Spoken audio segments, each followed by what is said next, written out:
resultado federal não oferece. Então, é com você, irmão. Obrigado, Xaxá. Boa noite a todos, aqueles que também estão assistindo, a todos nós pelo Instagram. E é importante aqui a gente falar do tema de hoje, vida mental e comportamento suicida.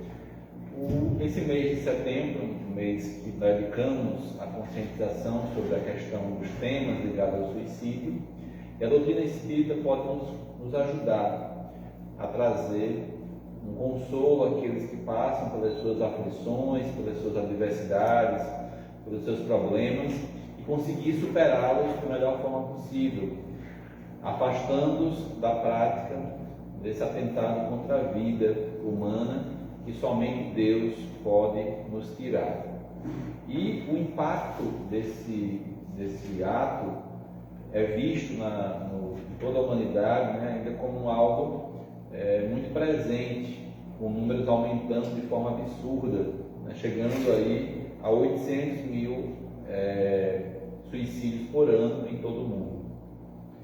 E isso, para o grupo, especialmente adultos jovens, representa a segunda causa de morte, elevando a nossa preocupação como um problema de saúde pública.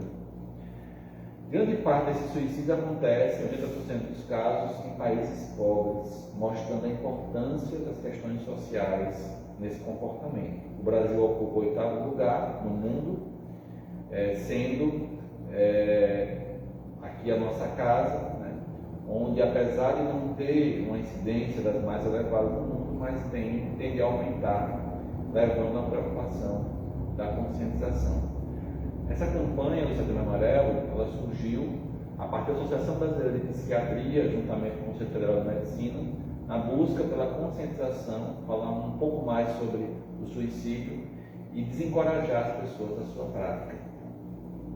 E aqui o tema de hoje vai trazer como a nossa vida, no contexto mental, não somente no cotidiano, mas com o que nós pensamos, como isso influencia a levar o indivíduo à prática do suicídio.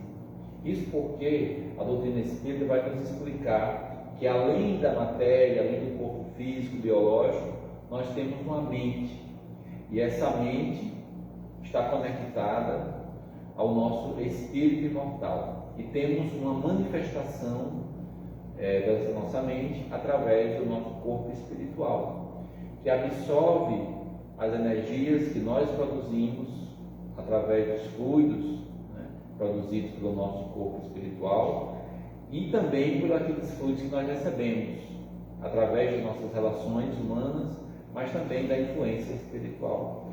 Falar de suicídio, nós estamos falando de um problema que não é uma doença, mas é uma situação que envolve diversos fatores físicos, quando o indivíduo apresenta uma doença física limitante que leva realmente a um sofrimento físico, questões culturais, questões econômicas, quando alguém perde seu emprego, passa por uma dificuldade financeira, questões psíquicas, e aí a gente lembra que quase 100% dos casos, 97% dos casos, nós temos aí associados à prática do suicídio algum distúrbio, algum transtorno de saúde mental, principalmente os transtornos de humor, incluindo transtorno bipolar e depressão, além de esquizofrenia e transtorno de personalidade, além do consumo também de substâncias psicoativas, na dependência química. Então, são fatores que vão influenciar o indivíduo a procurar se livrar de uma situação indesejada. Questões biológicas, questões espirituais, que também é um foco aqui na visão espírita, que a partir do momento que nós abrimos nosso campo mental, estamos propensos a receber uma influência espiritual que fortalece muitas vezes o pensamento negativo, que atenta contra a própria vida. Então aqui não vamos tratar o tema de forma reducionista ou simplista, pelo contrário. O Espiritismo tem um papel de ampliar essa visão desse problema e mostrar para a população que é preciso vigilância constante com os pensamentos. Por quê? O espírito, ele é o artífice do seu destino. Então, a nossa vida mental, ela se manifesta através dos fluidos. Então, o que eu penso se manifesta no plano espiritual de forma de materialização, né? De ideoplastia, de criações mentais. Então, tudo nasce no campo mental, através dos pensamentos. E esses pensamentos carregam junto com eles emoções. Então, quando nós temos raiva, nós produzimos fluidos que vão se dirigir àquelas pessoas que nós temos raiva. E isso leva a um comportamento. E o comportamento suicida, ele passa por algumas etapas do planejamento, primeiramente ideias em relação à morte, planejamento, e até chegar à tentativa.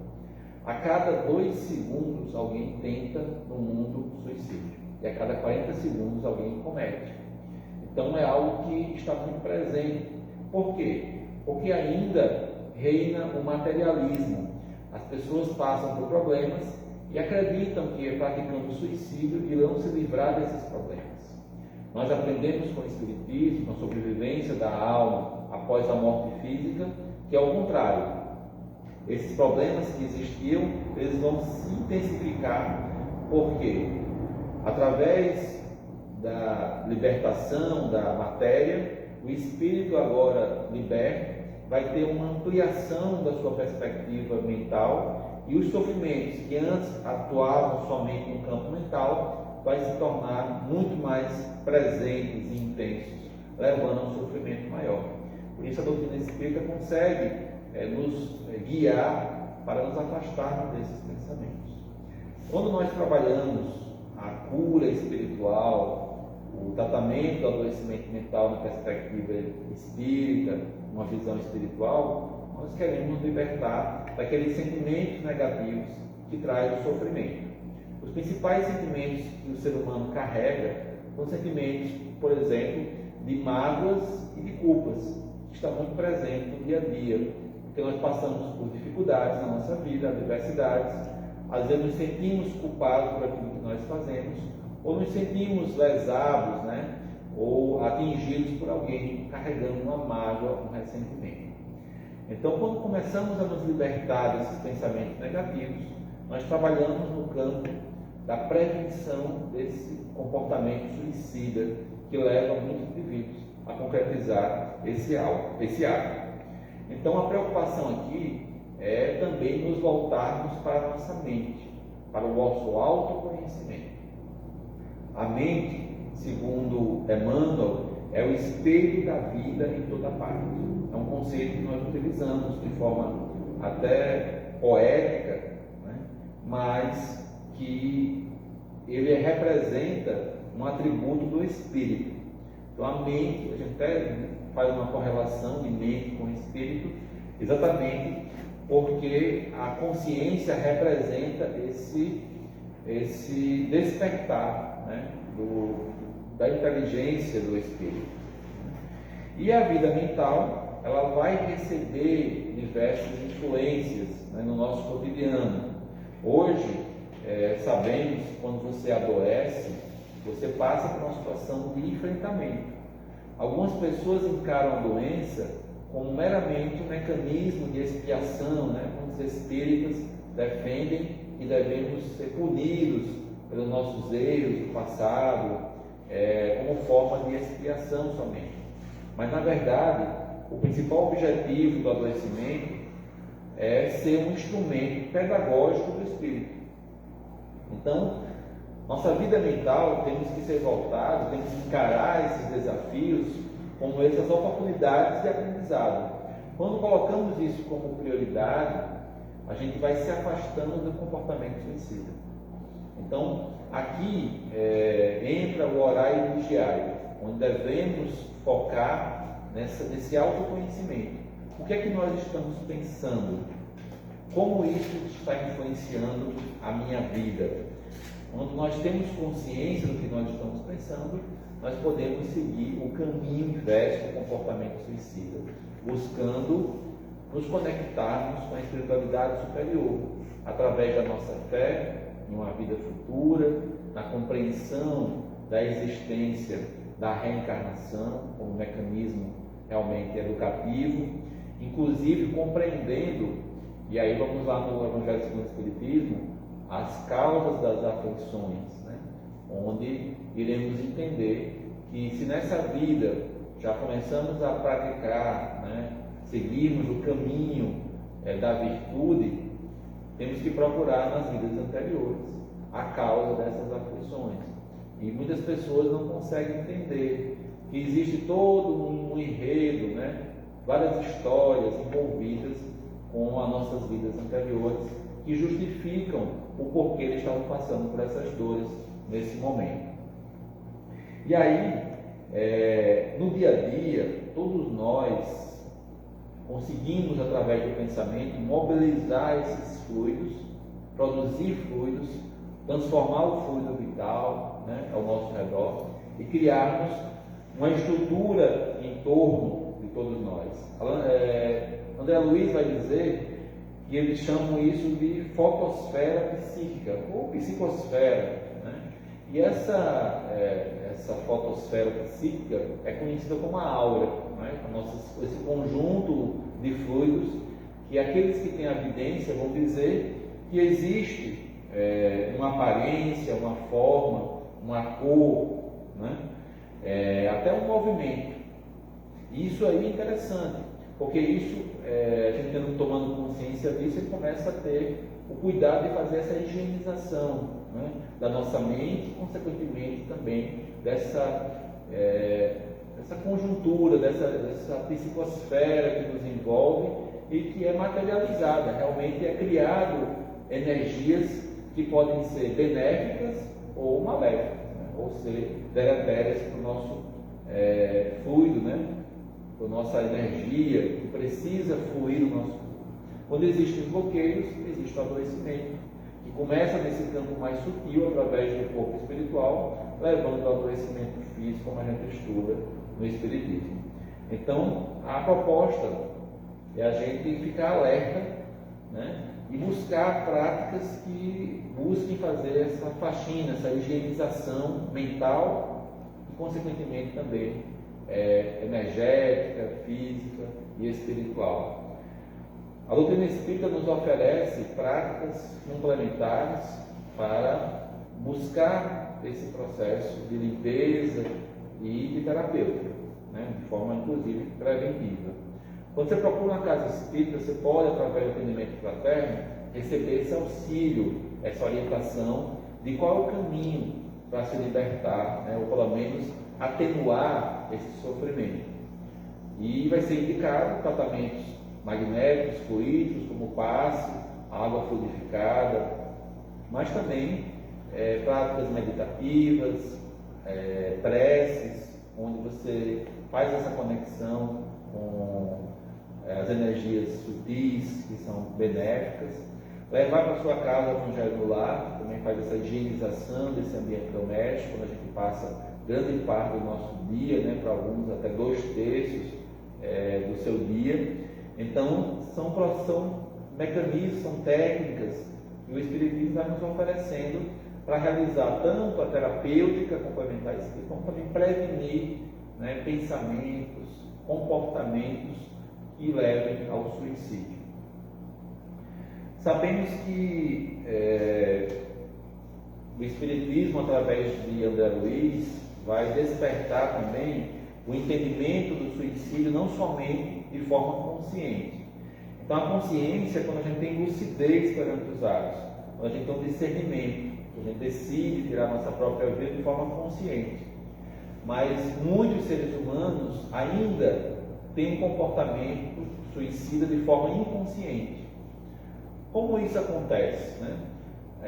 André Luiz, em Nosso Lar, ele descobriu o que foi um suicida, não somente por uma vida desregrada, atingindo seu corpo físico, se utilizando-se às vezes de bebida alcoólica, do tabagismo, né? Da alimentação desregrada, que é algo que sempre a medicina defende, né? Um comportamento mais saudável fisicamente, Isso também é muito relevante. Mas a gente aprende no Espiritismo que o principal comportamento prejudicial ao ser humano são os comportamentos morais, que são negativos. São nossos pensamentos, a maledicência, carregarmos, né, emoções negativas e também carregarmos aquilo que eu falei no início, sofrermos com alguma agressão e se sentirmos magoados com aquela agressão, ao invés de buscar o perdão, né, que iria neutralizar essas energias negativas e inclusive reparar, né, aquele dano através do perdão e do amor. Então, ao longo da vida, todos nós, muitas vezes, apresentamos comportamentos de forma aparentemente inconsciente.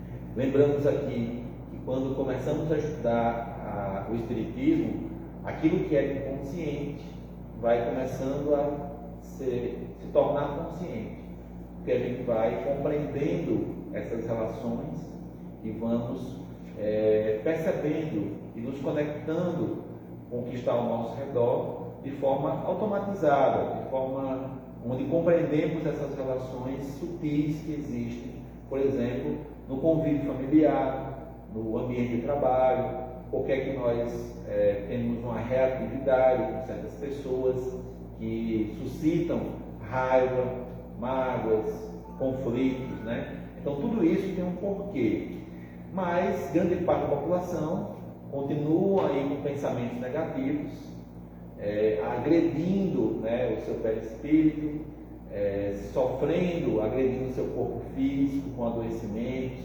com doenças graves como câncer, doenças degenerativas, né, como Alzheimer, Parkinson. Isso tudo de forma muitas vezes inconsciente, ou seja, não tem a plena percepção de que está fazendo mal a si próprio. Então o Espiritismo ele vai nos alertar através da literatura do que nos contam os desencarnados, né? A partir do seu despertar no plano espiritual, que aqueles comportamentos deletérios, eles, apesar de na vida física ser considerado inconsciente, mas a partir do momento que nós conquistamos o conhecimento da visão espiritual que acontece ao nosso redor, nós temos que começar a combatê-los, começar a buscar uma atitude mental voltada para uma higiene mental, né? Para nós mantermos esse padrão vibratório desejado, mínimo, para a gente conseguir ter essa saúde física, mas também mental e espiritual. Então, lembramos as palavras de Clarencio, quando André Luiz se desespera, quando cai na real sobre os seus erros durante a sua vida física. E Clarencio tenta acalmá-lo e dá essas palavras, que aproveita os tesouros do arrependimento, guarda a bênção do remorso, sem esquecer que a aflição não vai resolver problemas.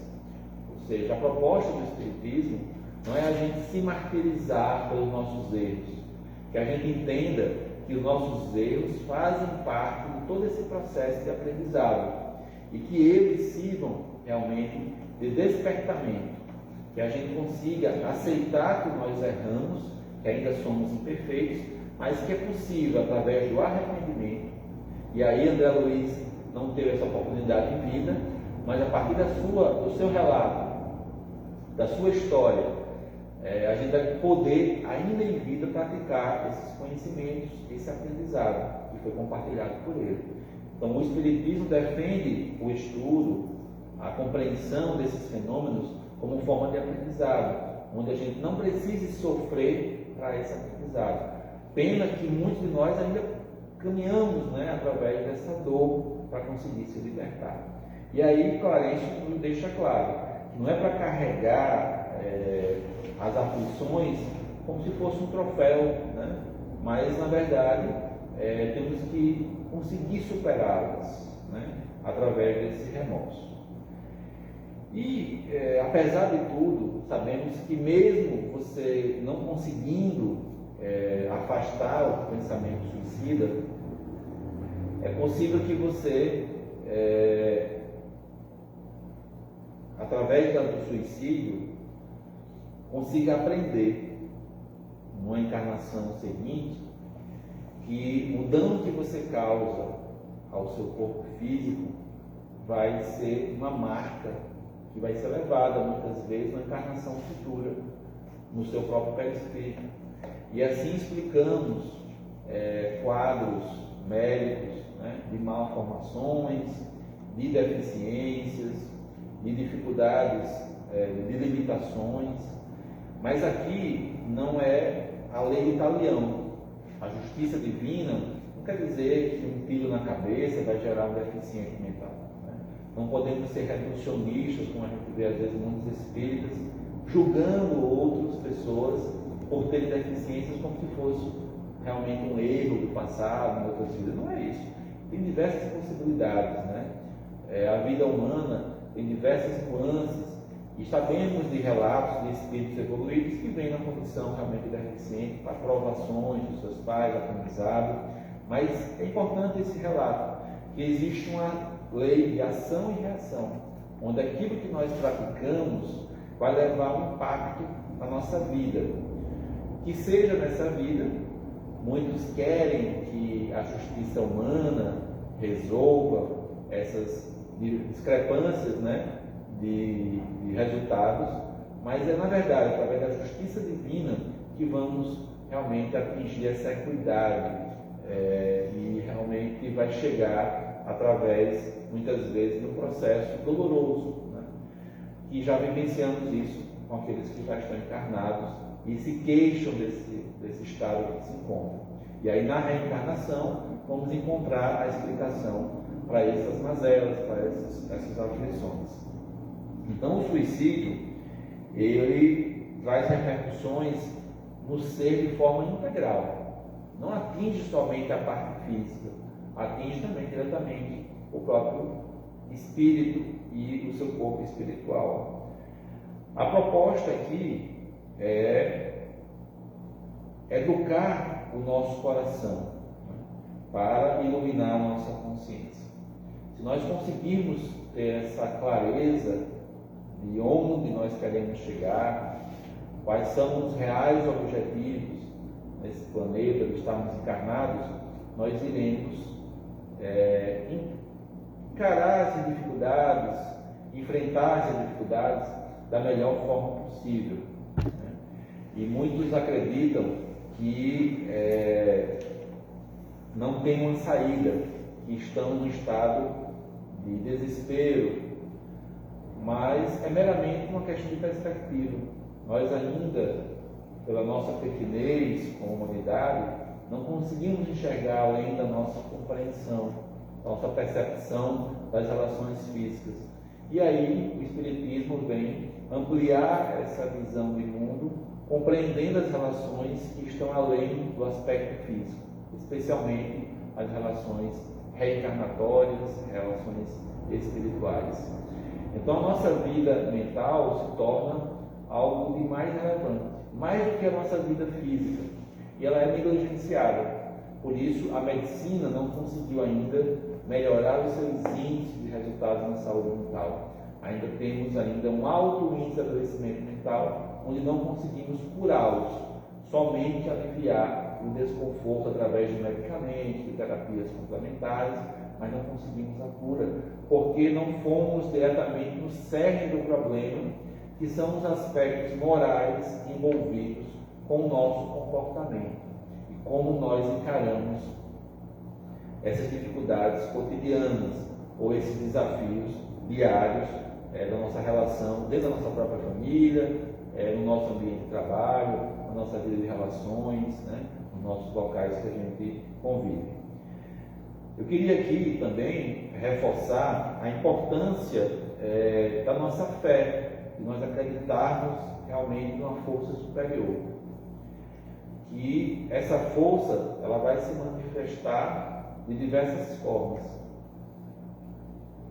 No cotidiano a gente vê muitos jovens conectados na sua vida mental com esse mundo virtual, com um mundo que não é real, não é o mundo real que a gente vive, E isso leva a uma desconexão dessa realidade, como se o mais importante estivesse na rede social ou na perspectiva que as pessoas dão de você, no julgamento que as pessoas dão, o número de cliques, né, de curtidas, de seguidores. Isso é a realidade hoje do mundo moderno. A tecnologia ela trouxe diversos avanços, mas nos deixou órfãos, né? Isolados, muitas vezes, daqueles que estão muito próximos. Né? Costumamos dizer que o WhatsApp ele aproxima os distantes e distancia os próximos. Né? E isso traz consequências muito severas, né, para as relações humanas, especialmente aqueles jovens ainda imaturos e não dá o devido valor para o que é realmente importante na vida, que são aquelas pessoas que nós amamos, né? Que são aqueles objetivos que nos fizeram chegar a essa encarnação, nosso planejamento reencarnatório e o sentido da nossa própria vida. O convite é a gente sempre dar uma chance para nos conectarmos com o aqui e agora, com o presente, com o real, com o mundo real, né? E deixarmos sempre que possível esse mundo virtual como uma ferramenta de comunicação, de divulgação de alguma atividade, do seu trabalho. Então, assim, usar ele como uma ferramenta e não como um fim, né? A tecnologia não é o fim, é um meio para nós buscarmos essa evolução que seja ainda material, né? Mas que pode nos ajudar moralmente também. Aqueles que estão desesperados, que estão aflitos, lá Jesus nas bem-aventuranças nos deixa o recado: bem-aventurados os aflitos, porque eles serão consolados. Versículo 4, capítulo 5 de Mateus. Então, eu queria finalizar a nossa conversa dizendo que Jesus, ele vai amparar a todos. Não adianta a gente ficar desesperado e achar que não tem saída, porque sempre vai existir uma saída. O que falta é a gente parar, nos conectarmos, né, e ter essa certeza do amparo divino. O fardo, muitos colocam como algo insuportável, e é o que muitos dizem quando tomam uma decisão, né, de cometer o suicídio. Lá nos seus relatos, em cartas, né, é descrito essa questão do fardo insustentável. Mas Jesus nos diz que o seu fardo é leve e o jugo é suave. Então não temos que nos desesperar, temos que pedir o amparo do alto e com certeza ele vai chegar, né, através dos nossos amigos, e Jesus estará sempre conosco, como nosso divino amigo. E os amigos, eles não abandonam aquele que está passando por dificuldade, e assim deve ser a nossa certeza. Quando nós cairmos, né, teremos sempre esse nosso amigo fiel, nosso amigo Jesus nos acompanhando. Essa certeza vai nos fazer superar qualquer dor, qualquer sofrimento. E esse é o convite que fica hoje para que o nosso comportamento seja voltado para o amor, para a compreensão e para o perdão. E que Jesus sempre nos ampare, nos guiando hoje e sempre.